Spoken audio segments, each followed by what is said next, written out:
Good morning, students. I have a really interesting request for you. So pay attention because if you like video games, I need you. I teach a class called Project-Based Programming, and students have been working very hard on some projects. That has been the entire purpose of the class for quite some time, and we're now into our beta testing phase. This is where we need your help. I have three different groups of students that have created various games that they need you to test out.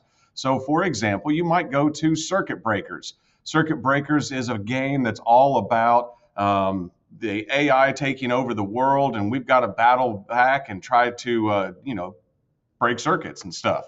So, all you have to do on your Chromebook or anything is pull up their game, start the game, and it'll take you straight through exactly how the game is played. Where maybe you'll select a class and go in, and then it's going to teach you how to do various things in the game. But this is exactly what we need. We need for you guys to test that out for us. Okay. For our second game, we've got one called Fractured Grove. This particular game is really an interesting game that allows you to work on your parkour and just how good are you at moving around. When you first get into the game, it's strongly suggested that you hit escape and change that mouse sensitivity. Now, you guys are probably using trackpads, but if you do have a mouse, you're going to want to change that. So just hit escape to do that, and you'll have a lot more control over your mouse.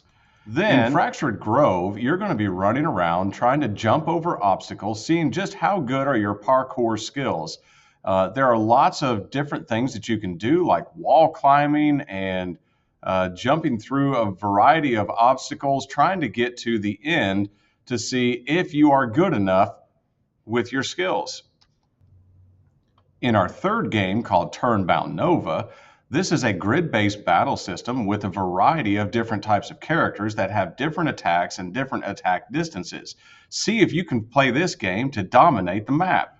All of this is accessible by going to the website bit.ly/betatest2025. After you have played the game, or maybe all of the games, be sure to go back to the website and fill out the Google form for each of the games that you played.